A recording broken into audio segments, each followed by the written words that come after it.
Y como cada semana nos rodeamos de los mejores para poner a trabajar nuestro dinero. Manuel Llamas, ¿qué tal? Bienvenido. ¿Qué tal? Muy buenas tardes. Muchas gracias por estar en la mesa de Tu Dinero Nunca Duerme, como Domingo Soriano y su pizarra. ¿Qué tal, Domingo? ¿Qué tal, Luis Fernando? ¿Cómo estás? Yo creo que la pizarra hoy, la lección de Manolo, se la vamos a dejar a nuestro invitado de hoy, Pablo Martínez Bernal. ¿Qué tal? Muy buenas tardes, Luis Fernando, ¿cómo estás? Bienvenido de nuevo a esta tu casa. Muchas gracias. Porque pocos expertos se me ocurren más que tú del personaje que traemos hoy a la mesa de Tu Dinero Nunca Duerme, que no es otro que Charlie Munger.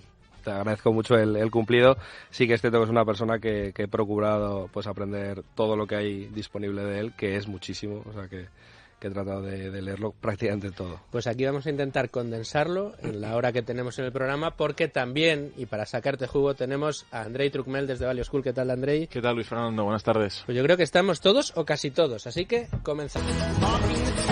Y una de las últimas veces que nos acompañó Pablo Martínez Bernal lo hizo para acercarnos la figura de uno de los mejores inversores de la historia, Warren Buffett, conocido como el Oráculo de Omaha, y uno de los máximos exponentes del Value Investing o inversión en valor. Pues bien, hoy vamos a centrarnos en la figura de su compañero de fatigas, de su socio, Charlie Munger, quien para muchos, incluido nuestro invitado de hoy, Pablo Martínez Bernal, es sí el auténtico Oráculo de Omaha. Actualmente es el vicepresidente de Berkshire Hathaway, la firma que lidera Warren Buffett. Pablo Martínez Bernal es, como todos ustedes saben, es el director de relación con inversores de Amiral Gestión, o Amiral Gestion, mejor dicho, ¿no? Sí, un poquito mejor. Bien. Estoy mejorando mi pronunciación en francés. Bueno, ¿cómo y cuándo conoció a Buffett? ¿Qué parte del éxito de Buffett es culpa de Munger? Serán asuntos que vamos a conocer hoy, y si están dispuestos a disfrutar con este programa de hoy, vamos a comenzar ya. Hola, soy José Tercet, periodista especializado en finanzas e impuestos, y yo escucho Tu Dinero Nunca Duerme. Bueno, querido Andrei, y como cada semana, desde la mano de Value School nos vamos a acompañar y apoyar para que nos presentes a nuestro invitado de hoy, a Pablo Martínez Bernal, y para que le hagas la primera de las preguntas para un personaje como el que tenemos hoy, tan interesante y con tantas cosas que aprender como Charlie Munger. Así es, Luis Fernando. Ya lo comentabas tú antes. Pablo Martínez Bernal es el responsable de relación con inversiones de Amiral Gestion. Perdón, mi francés, la verdad es que no... Estupendo, Andrés. Pero bueno, Pablo, además, también ya te has destapado antes como uno de los mayores estudiosos al respecto de la figura de Charlie Munger, y yo creo que no nos quedamos lejos si decimos que eres una de las personas que más sabe sobre la figura de la sombra del Oráculo de Omaha. Y la pregunta que te voy a hacer es un tanto inusual, y es sobre algo que ciertamente diferencia a Munger y le pone seguramente en otra liga respecto a otros inversores, y es el tema de la multidisciplinariedad y los modelos mentales. ¿Nos puedes explicar un poco más qué es esto y también qué ventajas le confiere a Munger respecto a otros inversores? Sí. Pues efectivamente yo creo que uno de los elementos más importantes de Charlie Munger, y el motivo por el cual ha sido tan importante en la vida de Warren Buffett y en la historia de Berkshire Hathaway, es ese elemento, el componente multidisciplinar de su pensamiento. Por formación un poco y sobre todo por curiosidad intelectual, Munger ha tocado muchos palos. Él, a nivel de formación reglada, pues estudió meteorología, estudió matemáticas, con algunas clases de física, y luego estudió en la Escuela de Derecho de Harvard. Entonces tocó muchos elementos, siempre además le ha gustado la arquitectura. Entonces, a medida que él, gracias a esa curiosidad que no estaba focalizada sobre un ámbito, pues por ejemplo Warren Buffett lo confiesa, él no ha leído prácticamente nunca novelas y siempre ha leído libros de finanzas, de economía, de historia financiera. Por el contrario, Charlie Munger ha leído siempre de todo. Le ha interesado mucho pues la psicología, la filosofía, la historia. O sea, ha leído, yo creo que todas las biografías sobre personajes históricos disponibles. Ha leído mucho sobre física, química, biología, los principios, los fundamentos de cada una de esas disciplinas, y sobre todo ha leído mucha historia. Entonces es un polímata. Quizás hace pues muchos años, en el Renacimiento, en Roma o en la sociedad griega, pues era habitual el encontrarte con personas que eran expertos en tantos ámbitos. Hoy en día la sociedad, pues quería decir generalistas. hoy en día yo creo que la sociedad pues nos lleva hacia la especialización y eso tiene mucho sentido desde un punto de vista de división del trabajo, pero es cierto que hay una serie de personas que los llaman expert generalists, que son como generalistas pero expertos, que yo creo que son digamos cabezas muy interesantes porque al final saben mucho, no un poco, saben mucho de muchas disciplinas. Y esa multidisciplinaridad de la que siempre ha hablado Manger, pues es el tener en tu cabeza una serie de modelos mentales que no son más que ideas sobre diferentes disciplinas, que en definitiva las ves operar en diferentes ámbitos. Entonces, pues la selección natural, por ejemplo, que es uno de los modelos mentales que es muy importante. Y de hecho, Charles Darwin es una de las figuras intelectuales que más admira Charlie Munger por su manera de pensar y por cómo llegó precisamente a descubrir la teoría de la evolución. Pues el tema de la selección natural pues lo ves en el mundo animal, pero también lo ves en el mundo empresarial, lo ves en el mundo de las ideas, por ejemplo, también.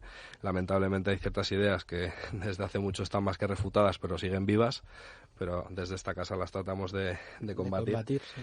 Entonces, yo creo que esa fortaleza y ese rigor de profundizar con mucho conocimiento y con mucha curiosidad sobre diferentes disciplinas le ha permitido llegar a ideas tan brillantes como, por ejemplo, pues luego lo comentaremos, en los años 70, pues convencer a Buffett de desechar prácticamente, no los principios, pero sí la estrategia de implementar el value investing. A mí, Pablo, la verdad es que me apasiona con la forma que tiene de explicar Pablo Martínez Bernal pues el profundo conocimiento que demuestra de los grandes inversores, no solo actuales, sino también del pasado. Pero a mí me gustaría empezar un poco por el principio. Porque, bueno, Charlie Munger es socio de Buffett, pero más allá de que sea socio, ¿por qué es una figura tan importante o tan relevante? Porque realmente Buffett es el gran conocido, y por así decirlo, aunque Charlie Munger dentro del mundillo de la inversión es desde luego un referente, digamos que a nivel general siempre queda en un segundo plano comparado con Buffett. Pero ¿por qué? O sea, ¿quién es y por qué su figura es tan relevante?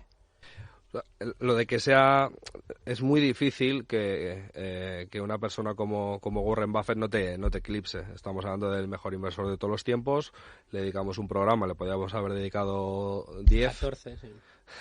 Entonces yo creo que es inevitable que alguien como Buffett te haga sombra. Pero lo cierto es que en el caso de Charlie Munger es algo buscado, es decir, él es una persona de perfil bajo, que no tiene ningún interés en salir más de lo que ha salido, y de hecho sí que es cierto que a lo mejor en los últimos 10 años, por lo menos en Estados Unidos y aquí en España, pues varias personas hemos intentado que la gente empiece a hablar más de él, pero yo creo que es algo que él ha buscado, y de hecho el que le conoce bien pues casa perfectamente con su manera de ser. Él no es una persona de cero ego, no le interesa en absoluto eso, lo que le interesa es divulgar ideas y demás. Entonces, el motivo por el cual ha sido tan importante en el desarrollo de Berkshire Hathaway, que es el holding de Warren Buffett, es que a grandes rasgos Warren Buffett había aprendido una manera de aplicar el value investing. Se concentraba pues fundamentalmente en compañías muy muy baratas, que a nivel de balance estaban pues con un descuento muy muy atractivo, pero no le prestaba mucha atención a aspectos cualitativos. Entonces Charlie Munger, con mucha visión, se da cuenta de que esa manera de gestionar no es escalable, es decir, que a medida que vayan pasando los años van a seguir haciendo buenas rentabilidades y van a pasar de gestionar pues 1.000 millones a 10.000, 100.000 y así sucesivamente, pero que esa manera de invertir iba a ser muy difícil de perdurarla en el tiempo. Entonces llega a la conclusión de que invirtiendo en compañías en donde te puedas quedar más tiempo, vas a necesitar elegir menos compañías, y que las compañías que realmente te generan mucho valor a largo plazo son las que sistemáticamente al cabo de 10 años pues hacen una capitalización de un 15, un 20% anualizado, pero que ese tipo de empresas, cuando de primeras las miras, pues una persona como Benjamin Graham pues las habría desechado por ser caras. Entonces es pasar de buscar cosas que sabes que de aquí a 1 año o 2 años las vas a vender a pasar a centrarte en compañías que dices, ¿qué empresa que en estos momentos cotiza en Estados Unidos puedo comprar y que sé que dentro de 20 años va a ser una excelente inversión? Y de hecho, pues su primera idea de inversión en este sentido fue See's Candies, que es una compañía que hace chocolatinas. Aquí tenemos unos cuantos que las hemos probado. Y esa compañía, pues la inversión inicial a lo mejor fueron unos $25 millones, solo en beneficios que esa compañía le ha enviado a Omaha, a Warren Buffett. Son más de 1.000 millones, pero encima la valoración de esa compañía de hoy es de más de $1.000 millones. Entonces ha sido una inversión extraordinaria, más o menos, tengo las cifras como de 2016 aproximadamente, pero hasta 2016 eso ha supuesto más de un 30% anualizado de rentabilidad, pero es que si hubiese pagado el doble de lo que pagaron, la rentabilidad seguiría siendo por encima del 20 y pico %. Pero ahí hay un tema muy interesante. Vamos a intentar no meternos en las profundidades técnicas, sí. Pero ahí para los aficionados al value ha habido siempre como una especie de discusión en el modelo que decías Benjamin Graham, que para las personas no iniciadas lo que buscaban era empresas que estuvieran en grandes dificultades, en las que quizás el negocio no fuera muy bien, pero estuvieran tan baratas que te merecía la pena. Lo llamaban colillas, es una expresión muy gráfica, es como todavía se pueden coger la colilla de la calle, le das 3 caladas y algo te sirve, ¿no? Entonces a lo mejor la empresa quiebra en 4 años, pero es tan barata que incluso aunque quiebre, solo vendiendo los activos que tiene, le saca rentabilidad. Exacto. Ese era, digamos, el inicio del value, más o menos podía ir por ahí con todas las matizaciones. Y de repente Munger lo que da un paso más allá y dice, si queremos hacer inversión rentable a largo plazo, hay que buscar empresas como lo que tú decías. Con grandes volúmenes. Con grandes volúmenes, que vayan a mantenerse, que sean buenos negocios, no solo que estén en buen precio, sino que sean buenos negocios. Sin embargo, ahí está la discusión. Muchos de los más value puros te dicen, los del deep value, te dicen, bueno, pero es que Buffett, sus mejores rentabilidades fueron en sus primeros años, desde que empezó a invertir en empresas más grandes. ¿Tú eso qué dirías? ¿Es verdad? ¿No? ¿Te gusta más ese primer Buffett más buscando las colillas que le enseñó Graham, o este segundo Buffett más buscando negocios más sólidos de crecimiento y más estabilidad, quizás? O sea, a mí lo que me gusta de Buffett es todo su historial de inversión, y precisamente una de las cosas que más valoro de él es que ha sido capaz de desechar ideas y adaptarse a los nuevos tiempos, a las nuevas circunstancias empresariales. Buffett en sus inicios jamás habría invertido en Apple y lo terminó haciendo, aunque incluso yo me costaba creérmelo. Pero sí que es cierto que finalmente lo hizo, y lo que me gusta de él ha sido esa capacidad de adaptación, no solo al entorno en el que se encontraba y las compañías con las que se ha ido encontrando, sino también a los volúmenes. Entonces, el Buffett cuando empezó, o sea, la mejor década de inversión de Buffett siempre es la más antigua, y la segunda mejor, la segunda, y así sucesivamente. Es lógico que a medida que vas gestionando más volumen de inversión, pregúntale a cualquier gestor profesional que es más fácil invertir 100 millones o invertir 1.000 millones o invertir 100.000.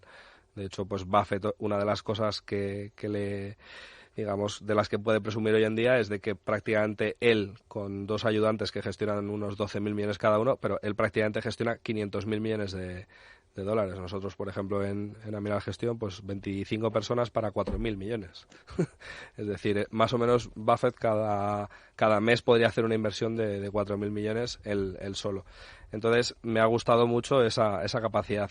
Y esa evolución, en ese proceso de ir adaptándose y de ir desechando ideas antiguas, que es algo que es muy difícil porque nos enrocamos por el sesgo de confirmación y demás. Una vez que uno ya tiene cierta ideología, pues puede ser política o puede ser estilo de inversión, es muy difícil cambiar de opinión, sobre todo si te has hecho tremendamente rico siguiendo esa metodología. Es decir, yo leí hace muchos años, que de hecho no recuerdo el nombre del golfista, pero había un golfista profesional que había ganado varios másters de Augusta y demás, y de repente su profesor le dice, tienes que cambiar el swing, porque estaba cambiando su espalda y no iba a ser capaz de competir al más alto nivel con el swing que tenía en ese momento.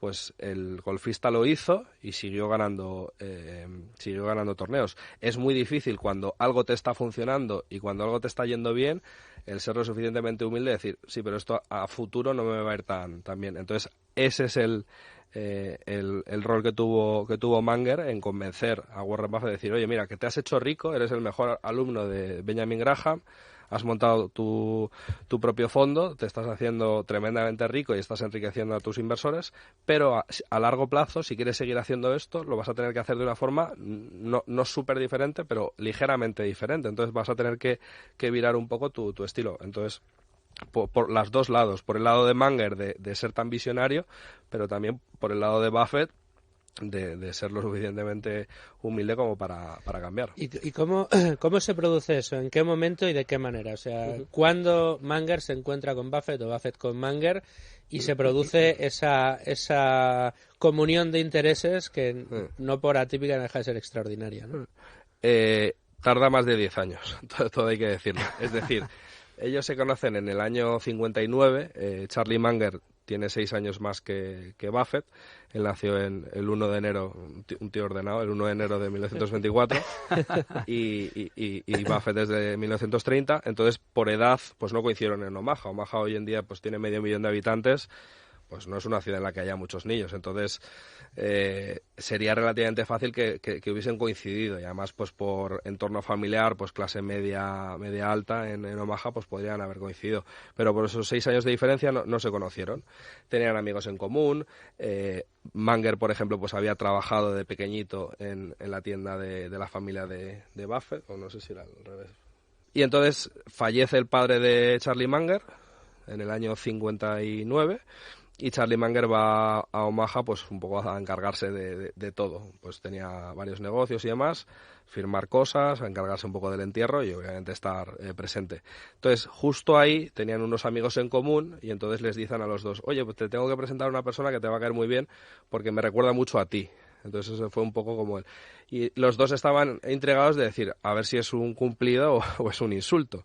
Entonces en el año 59...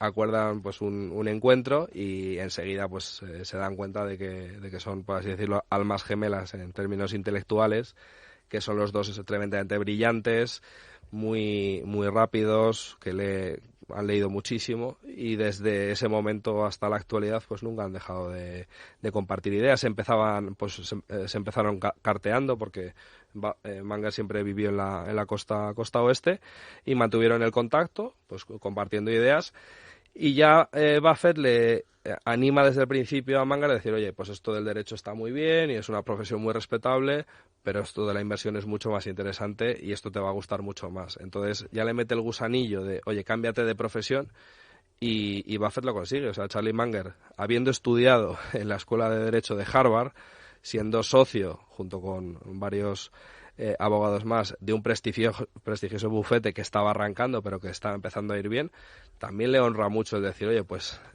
abandono todo esto. O sea, he dedicado más de 10 años probablemente de carrera profesional entre estudiar la carrera, consolidar el negocio y demás, y lo voy a abandonar porque hay una persona que conocí en Omaha y con el que me carteo y veo de Pascuas a Ramos, hablando mal y pronto, pues voy a cambiar mi profesión a la de inversor. Entonces, más o menos pues en los 60 Charlie Munger arranca su partnership en el 62, es decir, que en el 59 se conocen, pues ya en el 62 empieza a invertir de forma semiprofesional a través de un partnership y ya empieza pues a hacer muy buenas rentabilidades. O sea, que llega al mundo de la inversión de la mano de Buffett sin haber trabajado nunca antes en el mundo de las finanzas, en el mundo de la inversión. Él siempre presume que nunca ha, digamos, asistido a ninguna clase de economía ni de finanzas, absolutamente nada. Ni siquiera había gestionado su propia cartera previamente. No, él ya hacía pinitos como promotor inmobiliario, pues él valoraba mucho la independencia, la libertad financiera, no para comprarse un Ferrari, sino para no tener jefes y para ser totalmente independiente. Entonces ya había hecho ciertos pinitos con temas inmobiliarios, siempre le ha gustado mucho la arquitectura, y entonces arranca en el 62 con el partnership, por así decirlo, un fondo de inversión con otra persona, y desde el 62 hasta el 72 o así que hacen la inversión en Seas Candies, pues en todo ese proceso ya más o menos le está dando un poco la tabarra a Warren Buffett de decir, oye, mira, esto está muy bien, pero calidad. y le termina convenciendo. Y con respecto a esto, Pablo, si nos puedes, porque a mí me interesa mucho para intentar conocer al personaje es muy importante conocer su vida, ¿no? y su senda vital.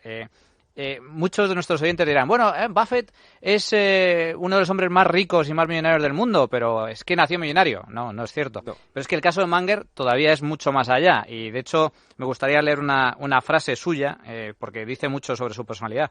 Y dice lo siguiente: debes asumir que la vida será dura y preguntarte a ti mismo si lo puedes soportar, y si la respuesta es afirmativa, entonces simplemente sonreír y seguir adelante. Esto dice mucho de su filosofía, porque a mí me gustaría que nos explicaras su vida, sobre todo sus inicios, fueron enormemente duros desde el punto de vista personal. Sí, él con 29 años falleció uno de sus hijos de leucemia. Yo creo que tenía 7 años cuando falleció su hijo, y justo se divorció de su primera mujer, de Nancy, y bueno, pues por las circunstancias, el tema de los divorcios, pues se quedó prácticamente lo que había empezado a ahorrar y el poco patrimonio que tenía en comparación con las cifras que luego ha conseguido, pero lo era todo para él. Perdió prácticamente todo. Entonces, con 29 años, divorciado, arruinado y, sobre todo, y lo más importante, habiendo enterrado a un hijo, que es algo que nadie nunca debería de hacer. Y desde ahí, por supuesto, que se rehizo. Él es una persona que ha leído mucho a los estoicos. De hecho, los estoicos los descubrí, aunque se han popularizado en los últimos años. Ryan Holiday, que es un autor muy bueno, los está popularizando y está haciendo mucho por la causa. Pero yo llegué a los estoicos por Charlie Munger, y yo creo que es un estoico vivo que debemos de admirar. Hace muchísimos años, en los años 80, se operó de cataratas, perdió un ojo, está prácticamente ciego del otro que tiene, y está aprendiendo braille para seguir leyendo. Es una persona que es millonaria, ha leído, 10.000 libros, y está haciendo el esfuerzo de aprender braille para seguir leyendo y seguir aprendiendo. Ese es Charlie Munger. Sí. A mí me interesa mucho esta parte, porque para los pequeños inversores, yo creo que Charlie Munger y Peter Lynch por sus libros son muy claros, muy fáciles de entender, pero Charlie Munger, por la filosofía que destila en sus frases, quizás sean de los grandes inversores los que más cercanía pueden llegar a tener para el pequeño inversor. Yo creo que Munger es el mejor fraseólogo de los grandes inversores. No, yo recomiendo a la gente que ponga mejores, y mejor si lo pueden leer en inglés, porque claro, hay muchas más, ¿no? Las mejores frases de Charlie Munger, y es que, empiezas a leer y son miles las que hay, pero miles realmente, en las páginas que guardan citas hay miles, y son todas muy, muy buenas. Y sus principios todos los podemos aplicar. Los 3 grandes principios, bueno, 3, que tienen muchos, pero uno de simplicidad, de aplicar el sentido común y no liarse. La curiosidad, lo que tú decías, leer y pensar. Habla muchísimo él de cómo hay que leer y él dice que es imprescindible para él un rato cada día pensar, simplemente sentarse y darle vueltas a la cabeza. Y dice que uno de los grandes problemas de las finanzas y del mundo corporativo en Estados Unidos es que no se piensa, no hay un momento de reflexión. Y luego el trabajo y lo que es la recompensa del trabajo. Yo creo que en estas frases, si uno las lee en inglés, el verbo que más aparece es deserve, merecer. Cada 2 citas hay una en la que él dice tienes que merecerte, tienes que buscar eso. Entonces, pero son cosas que podemos aplicar todos. Simplicidad, curiosidad y trabajo en merecerse lo que uno está buscando. Y a partir de ahí, él construye una filosofía de inversión que le hace ser millonario básicamente con sentido común y aplicando estos principios. A mí me gusta mucho, justo la palabra es lo de merecerse. Él cree mucho en la meritocracia, pues dice, ¿quieres buscar una buena mujer? Bueno, pues lo que tienes que hacer para buscar una buena mujer es merecértela. ¿Quieres ser rico? Es otra manera de ver la ley de la atracción. La ley de la atracción, que dentro del desarrollo personal es algo que muchas personas malinterpretan y dicen, yo deseo un Ferrari, y entonces te va a llegar un Ferrari. No, tienen que ser cosas que estén en consonancia con tu ser. Pero sí que es cierto que él cree mucho en eso, que el mundo debería ser un lugar en donde todo el mundo se está comportando de manera honrada, tratando de ayudar a los demás, y que en la medida de lo posible él habla de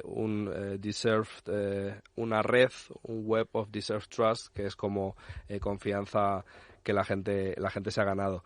De hecho, eso es un poco la estructura que tienen en Berkshire Hathaway, es decir, que hay muchas personas que trabajan de forma autónoma y descentralizada, pero porque no necesitas una persona que las vigile, porque todos se comportan de forma honorable y respetando, digamos, los principios y las responsabilidades que se les han otorgado, salvo algún problema que tuvieron con un directivo. Siempre se ha cumplido eso dentro dentro de Berkshire Hathaway, y yo creo que tiene razón. Y una de los trucos, diría yo, que todo el mundo puede aplicar de Munger es invertir los problemas. Es decir, ¿quieres tener éxito en la vida?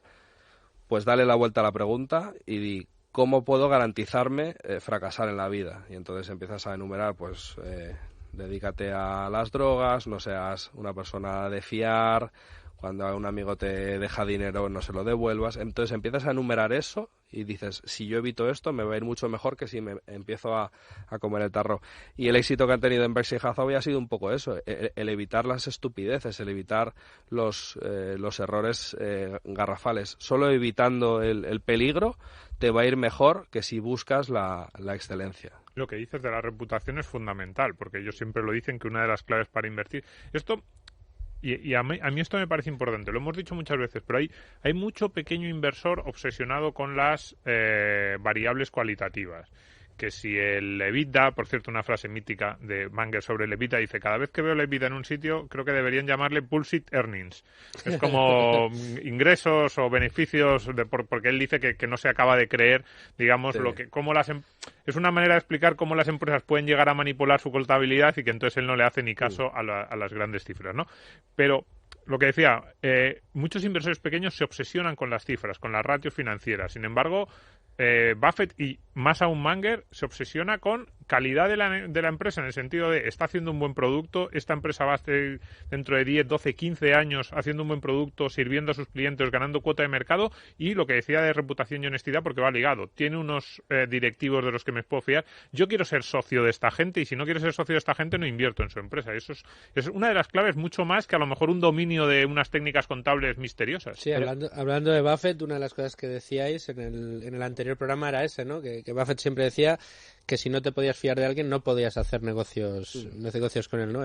Pero en línea con esto, Pablo, ¿cómo se analiza? ¿Cómo se cuantifica esa calidad a nivel de empresa? ¿Cuál es, por decirlo así, la técnica de inversión de Charlie Munger?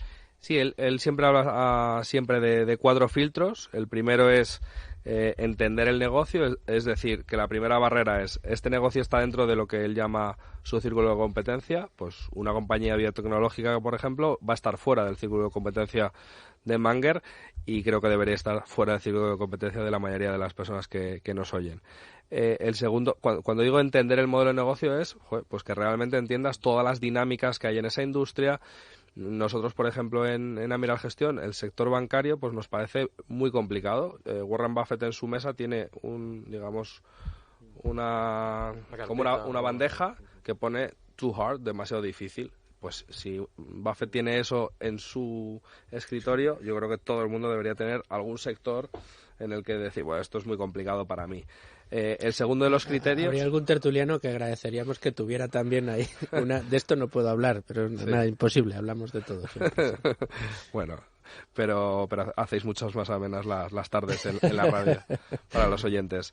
El segundo de ellos es que sea el equipo gestor sea honrado y sea profesional, porque tiene esas dos vertientes. Es decir, primero quieres que sean buenos operadores de los negocios, que sean buenos asignadores de capital, pero también que no sean tramposos. La compañía de automóviles Renault tuvo el problema con Carlos Ghosn, pues se supo que esa persona que ha hecho maravillas a nivel de gestión dentro de la compañía, pero ha cogido recursos y fondos de la empresa pues para mejorar su piso en París, no sé si entero se pagó la casa de Beirut. Entonces son unas cosas que son más que cuestionables. Entonces, si sigues la máxima de Buffett de no se pueden hacer buenos negocios con malas personas, en el mundo hay unas 50.000 compañías cotizadas. Es que no necesitas muchas para realmente convertirte en rico, siendo inversor particular, como explicaba Domingo, a lo Peter Lynch, que Peter Lynch animaba mucho a los inversores amateur no profesionales a gestionar su cartera. Luego está el criterio de que tenga ventajas competitivas, que bueno, pues yo tuve la suerte de traducir el libro de Pat Dorsey, que se llama El pequeño libro que genera riqueza. ¿Cómo generas riqueza? Pues generar riqueza sabiendo identificar las ventajas competitivas, que se llaman fosos defensivos o moats en inglés. ¿Y en qué consiste eso? Pues son características que son intrínsecas a un negocio, son estructurales de un negocio, no las puedes separar. Tú no puedes separar Apple, lo que es la compañía, de la marca que tiene. Tú no puedes separar Coca-Cola de esa marca tan potente. Tú no puedes separar Facebook del efecto red que tiene. O sea, Facebook es Facebook porque lo tienen 2.000 y pico millones de personas, y Facebook incluye Instagram, incluye WhatsApp, todo lo que yo no tengo. Entonces, el último filtro de ellos es el precio, que quizás esto no tiene que ver con la calidad, pero claro, toda esa calidad a un mal precio, es decir, a un precio muy caro, es una mala inversión. Esto es una cosa que siempre comentan los inversores. La peor de las compañías a un precio concreto puede ser una buena inversión, y el mejor de los negocios a un mal precio, a un precio muy caro, puede ser un mal negocio. O sea, imagínate un ático en Serrano de 400 metros cuadrados, que dices, pues esto es barrio de Salamanca Prime, esto siempre me lo... Claro, pero dicen, pero 20 millones de euros. Dices, pues no, pues es que la semana pasada vendieron uno a 6. Si yo pago 20, esto va a ser un mal negocio. Entonces, a pesar de que la calidad de un negocio sea excepcional, si se paga demasiado por él, vas a hacer una mala inversión. Entonces, Munger siempre habla de esos 4 filtros, y el último es la valoración. Y Pablo, una cuestión sobre ese tercer filtro de calidad de las empresas. Sigue habiendo, o sea, para mí el mayor problema de los value, sobre todo los values que siguen esta teoría, que más que a precio van un poco también a calidad, a empresas que vayan a ser sólidas, es esa idea que hemos repetido aquí de busca empresas que dentro de 10 o 15 años vayan a seguir siendo líderes de su sector, que podamos anticipar que les va a ir bien en esos 10 o 15 años y vayan a seguir creciendo. Eso yo en los años 60, 70, cuando empezaban, o cuando estaban creciendo Munger y Buffett, pues bueno, decías, bueno, había unos cuantos sectores en los que sí, o podías anticiparlo, pero ahora mismo con la disrupción tecnológica, ¿qué opinan Munger y Buffett? Sigue habiendo, yo les he leído alguna frase, por ejemplo, en temas de bienes de consumo, que dicen que ellos creen que sí, que sigue habiendo empresas que tienen marcas poderosas, que siguen teniendo esas ventajas competitivas, pero que cada vez son menores y que cada vez es más complicado encontrarlas. Yo creo que es un cambio de paradigma muy grande, y de hecho, con todo el cariño y la admiración y el respeto, creo que se han dormido un poquito en los laureles con las compañías tecnológicas. Es decir, yo entiendo perfectamente que digas, no, esto está fuera de mi círculo de competencia. Bueno, pero estudiatelo. Es decir, Google... hace muchos años yo pregunté, no diré el nombre del ponente, pero pregunté en una charla, oye, pues, ¿no te parece que Google es muy interesante? Y decía, Charlie Munger y Warren Buffett dicen que nunca han visto una ventaja competitiva así, pero no invierten tal. Y decía que eso estaba fuera de su círculo de competencia y que era una empresa demasiado joven. Entonces yo creo que es importante que con el paso del tiempo vayas ampliando tu círculo de competencia. Ellos lo han hecho tímidamente porque han invertido en Apple, pero han invertido en Apple porque han dicho, bueno, es que esto ya no es una empresa tecnológica, es una empresa de bienes de consumo. Pero yo creo que es importante el ser exigente con uno mismo, y por lo menos cada 5 o 10 años decir, bueno, pues he ampliado un poco mi círculo de competencia. Y hay un artículo muy interesante, que lo he comentado en varias ocasiones, de Mark Andreessen, lo podemos poner en Twitter más adelante, que se llama ¿Por qué el software se está comiendo el mundo? Y en resumidas cuentas lo que explican en ese artículo es que todo lo que se pueda, todo lo que sea canibalizable por el software lo va a ser, y lo hemos visto pues desde la música Spotify, el ligoteo en Tinder, el correo electrónico, pues ha habido Slack, está intentando eliminar el correo electrónico, Zoom es una empresa que ha salido a bolsa, que se ha cargado todo el tema de las videoconferencias, no para de haber empresas, Airbnb, o sea, no solo ha capturado una parte de tema hoteles, sino que ha creado un mercado totalmente nuevo. Entonces, en esta nueva economía, que yo sí que realmente veo, pienso que los inversores que se nieguen a ampliar su círculo de competencia se van a quedar muy atrás. Yo pienso que el inversor, el que sea el mejor inversor de este siglo, humano, porque yo a veces tengo la duda de si será humano o si será un algoritmo, pero el mejor inversor de este siglo humano será un experto en compañías tecnológicas. Pues no sé yo si es tanto tecnología como comprender cómo ha cambiado la forma de consumir del ser humano. Yo creo que ha cambiado los patrones de consumo. La tecnología ha venido a cambiar los patrones de consumo, pero como se ha dicho alguna vez, no es tanto entender la tecnología, sino cómo funciona el ser humano frente a esa tecnología, ¿no? Y cómo como bien dices, ya el ocio lo consumimos de una manera completamente distinta. Ya la televisión apenas se consume, ya lo consumes todo a través de... Claro, es que Netflix, por ejemplo, cambia la relación en la que consumimos contenido. O sea, Netflix, yo lo conocí en 2005, que ese verano estaba en Estados Unidos, en Nueva York, y una persona que vivía allí en Estados Unidos me dice, mira qué chulo esto, pues me apunto en internet las 3 próximas películas que quiero ver, me las mandan por DVD, las veo y las devuelvo. Así empezó Netflix. Sí, o sea, Netflix empezó en físico. Y de repente una compañía con una cultura corporativa extraordinaria, y hay varias presentaciones en internet sobre su cultura y son excelentes, han logrado darle la vuelta a su modelo de negocio y hoy en día pues están gastándose, creo que el presupuesto del último año era más de 15.000 millones de dólares en presupuesto de producciones propias. Entonces está cambiando por completo la manera en la que la gente ve la televisión. ¿Eso se podía ver hace 5 años?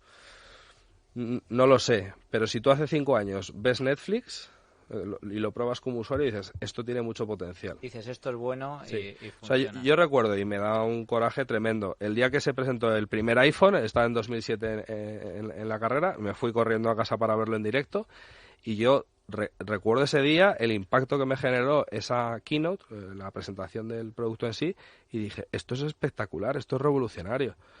¿Cuántas acciones compré de Apple? 0. Oye, Pablo, Buffett y Munger no solo llevan una relación personal, sino sobre todo profesional desde hace 60 años. Uh-huh. ¿Cómo es su relación? ¿Nunca han tenido un enfado? ¿Nunca han dicho, porque oye, es muy complicado 60 años trabajando codo con una persona, siendo tu socio a nivel empresarial y que no haya habido ningún problema? Sí, yo creo que deberían de montar una empresa de consultoría matrimonial, porque lo cierto es que nunca han discutido y les preguntan a menudo, de decir, oye, ¿alguna vez te habrás tenido alguna trifulca o alguna discrepancia? Y jamás. Son personas que son muy respetuosas, que tienen siempre las formas ¿Cómo trabajan para muy correctas? Porque además cada uno está, sí. Están bastante lejos uno o sea, del otro. Una cosa que la gente cree, pero que no es cierta, es que Munger está dedicado a jornada completa y con el mismo nivel de dedicación que Warren Buffett a Berkshire Hathaway, y para nada. Es decir, que Charlie Munger es una persona que, digamos, le puede dedicar a lo mejor pues 4 o 5 horas a la semana a cosas de Berkshire Hathaway, y el resto del tiempo está en otras 1000 historias en las que está involucrado. Él ha sido más una especie de consiglieri todos estos años que otra cosa. Él siempre físicamente está alejado de Buffett porque ha estado viviendo en Pasadena, en Los Ángeles, y a lo mejor hablando cada 2, 3 días, más o menos.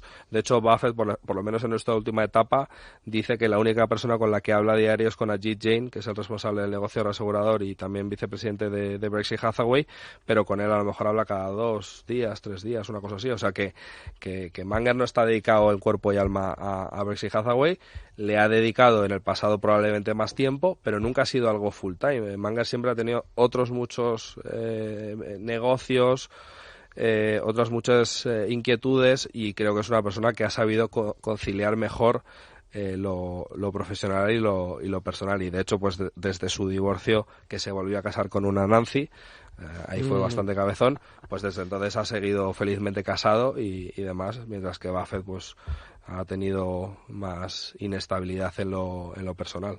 Vamos avanzando, vamos a dar introducción enseguida a las preguntas de los oyentes con nuestro consultorio con Vicente Baró, que ya está aquí con nosotros, y con Finet, pero sí que antes me gustaría hacerte una pregunta que me lleva rondando desde que comenzamos el programa. ¿Se entiende más a Buffett sin Munger que a Munger sin Buffett? ¿Se podría entender más o no? Es una buena... Nunca me lo había planteado así. Otra manera de preguntarlo es ¿qué porcentaje del éxito de la pareja corresponde a Munger? Si tuvieras que valorarlo, tuvieras que hacer la ratio de esa relación. Yo diría 50-50. 50-50. Sí. La vida de Munger, o sea, no sería tan tremendamente rico, pero sería... 1.200 millones aproximadamente se calcula que sería parecida. Sería parecida. Y Buffett quizás se habría dado cuenta un poco tarde, pero yo creo que también se habría acabado dando cuenta. Lo que pasa es que cada década que te retrasas en reconocer que tienes que virar de rumbo un poquito, unos pocos grados al cabo de miles de kilómetros, sabéis que tiene un efecto tremendo. Brutal. Y de llegar a Los Ángeles llegas a Albuquerque o no sé, pero no que eso está cerca, yo creo, pero yo creo que ha sido un impacto muy positivo. Sin duda alguna. Pues sabes la relación que no se entiende, Pablo, la de nuestro programa sin nuestros oyentes, así que ya es hora de darles paso. Bueno, y llega el momento de Finet. Vicente Baró, bienvenido, muchas gracias por estar con nosotros una semana más en Tu Dinero Nunca Duerme. Yo encantado, ya sabéis, esto es un placer. Aquí desde Finet, además, compartimos ordenador, eso sí, el tuyo con vuestra logo de Finet de ahí bien visible, porque nos traes preguntas de oyentes, ¿no? Sí, traigo preguntas de oyentes. Yo antes quiero hacer un par de comentarios porque yo he estado con Pablo. Hemos compartido mucho. Hemos compartido habitación cerca de Omaha. Incluida.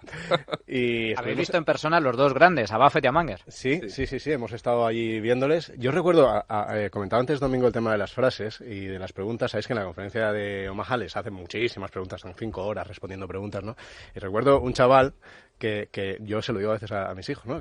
Que le preguntó, no se le acercó, le preguntó y le dijo: yo es que no he tenido suerte porque mi familia es pobre, porque, en fin, no he podido ir a las mejores universidades, ¿no? Y entonces le hizo la pregunta un poco lastimera, y no sé si lo recuerdas, y Munger le respondió: juega con las cartas que te han tocado, no tienes derecho a quejarte, ¿no? Y me parece muy muy instructivo, ¿no? El tema, o sea, directamente, sin complacencia, digamos, ¿no? Totalmente. No, yo creo que una de las cosas que gusta mucho de Munger, y la gente que como Vicente y como yo hemos ido en varias ocasiones, pero sobre todo la primera es la que más te impacta, a escucharles a Omaha, es que es muy políticamente incorrecto. O sea, Buffett siempre pues con un poco político, es una persona que va a la Casa Blanca y se reúne con el presidente de turno y demás, y Munger es políticamente incorrecto y entonces la suelta tal cual las piensa, pero eso es lo que es atractivo de él, que punto número 1, dice lo que piensa, con lo cual sabes que no hay tontería, no hay bullshit en ese sentido, y punto número 2, las reflexiones que tiene. Es una persona que, como decía Domingo, simplifica muy bien las cosas, tiene un toque de claridad mental brutal, pues la verdad que sabe contestar y, digamos, dosificar sabiduría en apenas una frase. Pues a ese niño le está salvando la vida y decir: mira, esto es lo que te ha tocado, a pechuga. Sí. Bueno, sabes que en esta sección traemos preguntas que la gente hace en el consultorio de Finet, y hay a veces que lo que hacemos es que lo publicamos el lunes por la mañana y decimos: preguntas para Pablo, y ha llegado una que es directamente para ti, ahora verás, y la otra es más genérica, pero esta primera directamente para ti. Uh-huh. Dice: ¿oro o bitcoins? No tiene relación con Munger, pero sí con Pablo. Dice: tengo en mi cartera de fondos con una rentabilidad aceptable y estoy contento, pero me preocupa cada vez más el lío de los bancos centrales y me gustaría invertir en un activo alternativo que me protegiera si hay crisis de confianza. Me gustaría preguntarle a Pablo Martínez en No Duerme Dinero, recordamos que hacer las preguntas con el hashtag No Duerme Dinero, ¿qué porcentaje destinaría a oro y qué porcentaje a bitcoins sobre una base 100 para esto? Un disclaimer legal aquí tremendo. Yo no puedo hablar en nombre de Amiral de Bitcoin. Como mucha gente sabe, sí que es cierto que soy muy entusiasta de la tecnología y demás. Punto número 2, no puedo hacer una recomendación específica sobre un porcentaje de la cartera, pero sí que es cierto, yo a esta persona le animaría a leer el patrón Bitcoin de Saifedean Ammous y que él saque su propia conclusión de qué es mejor, si el oro o el Bitcoin. Por no hablar mucho de Bitcoin y hablar más de oro, hay científicos que están descubriendo planetas que tienen pues 7, 100, 1000 veces más oro de todo el que hay en estos momentos en la actualidad. Entonces, el oro evolutivamente se ha erigido como un buen dinero, entre otras muchas cosas, porque es escaso y es difícil de minar, de ahí viene el concepto de minería de Bitcoin. Pero si de repente se descubre una cantidad tremenda de oro, pierde todo su valor. Esa métrica se llama stock to flow, y el ratio stock to flow, de cuánto representa el stock con respecto al flujo de un año, el oro tiene la mejor métrica de todo el mundo, que está en torno a 60 y pico veces. Si de repente se descubre tanto oro, pues deja de tener valor, pero sí que es cierto que le animaría a leerse ese libro, y yo creo que quizás se vaya al lado oscuro. Muy bien. Yo me lo he leído y sigo siendo escéptico, ¿eh? Sí. Además, me lo he leído y me gustó. No, yo animo mucho a la gente. La primera parte que es puramente teoría económica, teoría monetaria, historia monetaria y explicación de lo que es el dinero y de por qué algunos activos triunfaron como dinero y otros no, es excepcional. A mí me encanta, es de los mejores resúmenes que yo he leído nunca de teoría monetaria. Luego, sobre si el lado oscuro o el lado dorado brillante, no lo sé. Yo es que soy muy mayor ya, yo soy conservador. Ya lo he dicho aquí muchas veces. A mí me gusta como los piratas, morder la moneda y que aquello sea sólido. Eso es. Voy a meter solo la cuñita para decir, bueno, la opinión que tiene Charlie Munger del Bitcoin. Charlie Munger lo ha tildado de oro artificial sin valor. Tal cual, y él ha sido bastante crítico, pero bueno, volvemos ahora mismo también a lo que comentaba antes Pablo, a veces hay que desechar un poco las ideas, hay que renovarse. Veneno de ratas al cuadrado, lo ha llamado. Eso es Charlie Munger. Pues le preguntaron, ¿qué opinas de lo que ha dicho? Y dice, no, pero veneno de ratas al cuadrado. Sí, bueno, pues no, por suerte yo creo que es un error estar de acuerdo con alguien en todo. Todavía no he conocido a nadie con el que case, y sería preocupante. O sea, tardé muchos años en no estar de acuerdo con algo de temas económicos, liberales y tal, con Rayo, y me puse contento. Decir, joder, pues por fin estoy en desacuerdo con algo de lo que piensa. Yo creo que es muy difícil coincidir en todo. Y la segunda, es una persona que tiene 26 años, dice que está ahí, que no tiene problemas con el riesgo, quiere empezar a invertir, quiere ponerse ya, ¿no? Muchas preguntas llegan en este sentido, ¿no? Me quiero poner ya. Dice, sí, eso es. Y pregunta, dice, ¿qué haríais? ¿Un fondo de inversión global o una cartera de un robo-advisor? Es que yo creo que hay una falsa dicotomía, porque imagínate que tiene esta persona 10.000 euros, pues puede probar las dos cosas.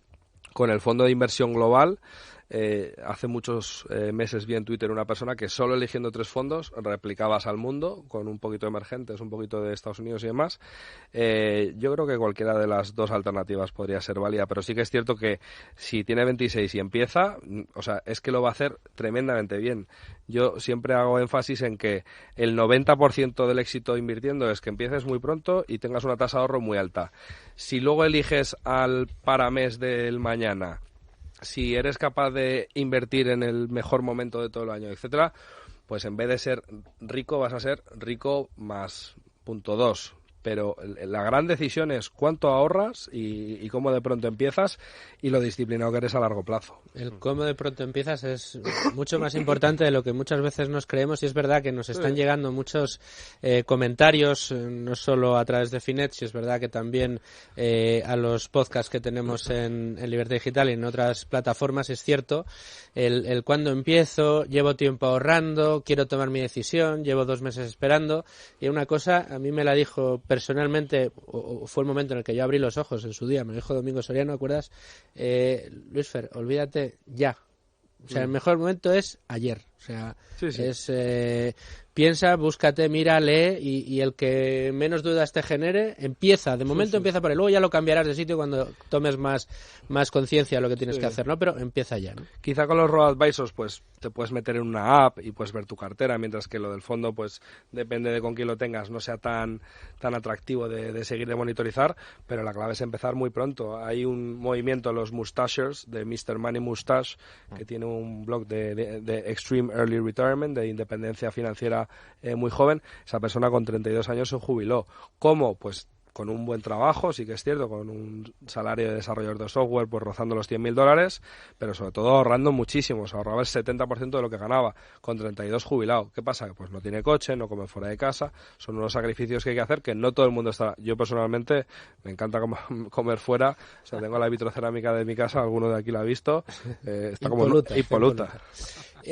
Vamos a recordar, Vicente, para enviar las preguntas para todos aquellos que nos estén escuchando, es finet.com/preguntas, así de sencillo, y ahí hay una cajita, y en la cajita hacéis la pregunta, y si ponéis el hashtag o la arroba, lo que queráis, no duerme dinero, le damos especial cariño y la traemos aquí para nuestro invitado de la semana que viene. Recordemos, es el nombre del programa en Twitter, @noduermedinero, es la etiqueta en la que nos llegan las preguntas directamente a Vicente. Y aquí les recuerdo que nos pueden seguir cada domingo, igual que hoy, de 2 a 3 de la tarde, en la mediodía de Es Radio, que es el mediodía de la economía en el fin de semana. Los sábados no nos podemos perder a Carmen Tomás, y los domingos Tu Dinero Nunca Duerme, siempre a la misma hora. Y, por supuesto, nos pueden seguir, y se lo recordamos, a través de los podcasts, a través de las plataformas de Libertad Digital. En Value School también encuentran el programa, porque ya saben que es un programa que sin Value School no sería posible. Y también a través de ebooks, de Spotify, con esos podcasts que nos traen ya cada semana nuestros amigos de IG Market. No lo olviden nunca, IG Market son quienes nos traen y nos ayudan a difundir nuestro programa a través de podcast. Y si esta es una de las recomendaciones que les tenemos que hacer, no vean las que nos tiene preparado Value School con Andrei Druckmel. Santa Lucía Asset Management, la gestora de fondos del Grupo Santa Lucía, te aporta la solidez y la confianza que tus ahorros necesitan. Porque llevamos casi 100 años protegiendo lo que más te importa. Ponemos a tu disposición nuestra experiencia y el reconocimiento de nuestros fondos de inversión. Descúbrenos y contrata en santaluciaam.es. Santa Lucía Asset Management. Sabes ahorrar. Sabemos invertir. Hola, soy Gonzalo Recarte de Cobas y escucho Tu Dinero Nunca Duerme.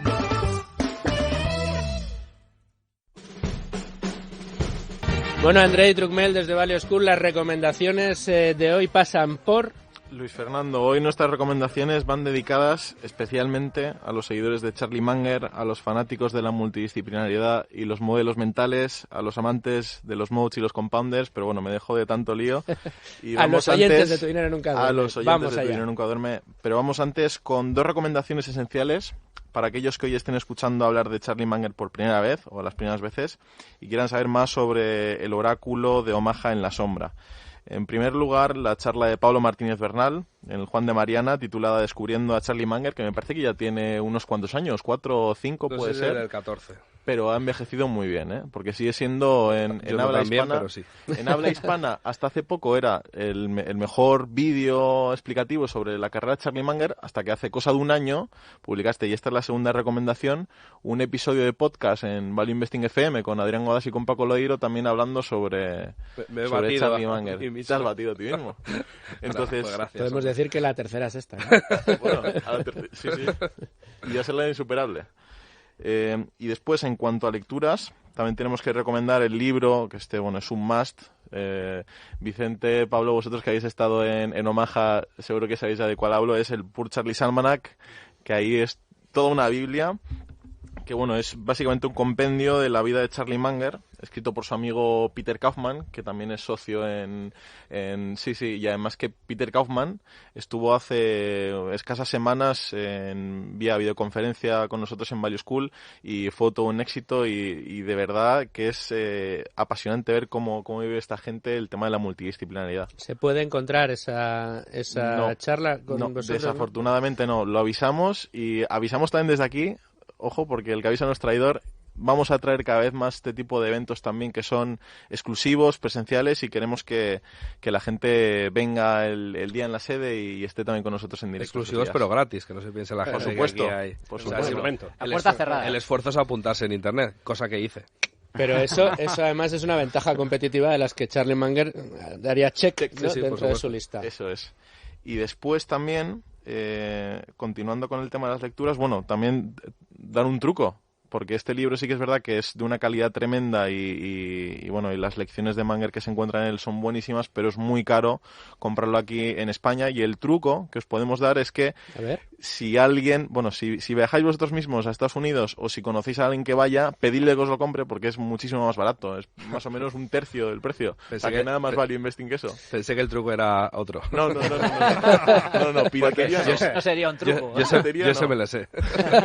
Estamos dispuestos a dejárselo incluso a quien lo quiera, que nos lo ponga en los comentarios. Yo lo alquilo a 10 euros al mes, lo alquilo al oyente que quiera. Muy alto que te van a tomar la palabra. A 5 yo a 5.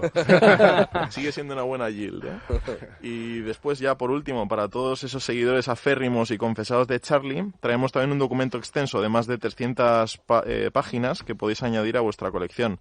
Contiene extractos de Charlie Munger desde 1994 hasta 2011 y trata temas financieros, de inversión, historia, filosofía, filantropía, antropología. O sea que vamos un poco a lo que comentaba antes Pablo de Psicología evolucionista. Sí, lo extenso que es el conocimiento de Charlie Munger. De verdad que es un documento completísimo que se titula The Best of Charlie Munger, 1994-2011, de Jan and Ma Bledsoe. Y yo añadiría simplemente, hay varias charlas de Manger subtituladas, porque sí que siento que tiene una voz un poco complicada, y todas ellas son tremendamente recomendables. Hay 3 o 4. La que más me ha gustado es la última, pondremos el link, y están subtituladas, con lo cual, aunque tenga una voz compleja, se entiende y son deliciosas. Bueno, querido Andrei, ¿algo más que añadir? Nada más que añadir, Luis Fer. ¿Quién diría eso, Pablo? Charlie Manger. Fantástico. Ha quedado un programa redondo, señores. Ya lo saben, en Tu Dinero Nunca Duerme cada semana tratamos de aprender algo más. Esta vez, gracias a Pablo Martínez Bernal. Muchas gracias por estar con nosotros. Muchas gracias, Luis Fer. Acercándonos una figura tan interesante, tan maravillosa como la de Charlie Munger y su éxito de la mano de Warren Buffett. Espero que podamos contar más veces contigo para ampliar conocimientos, porque de aquel programa de Buffett se nos quedaron muchas cosas en el tintero. Sí. Hay que decir que hoy también hay muchas en el tintero, que en sucesivos programas intentaremos volver a exprimirte todo lo que podamos para que nos acerques más detalles, más curiosidades y más enseñanzas, ¿no?, de estos grandes inversores. Tú llámame y vengo. Fabuloso. Pues, dicho esto, querido Vicente, muchísimas gracias igual por todas las aportaciones que haces desde Finect. Domingo Soriano, muchas gracias igual por tus preguntas. Manuel Llamas, hasta la semana que viene. Andrei, desde Value School, igual, muchísimas gracias, hasta la semana que viene. Y a ustedes les dejo con la mejor programación, la de Es Radio, y les espero como cada fin de semana de 2 a 3 el domingo en Es Radio.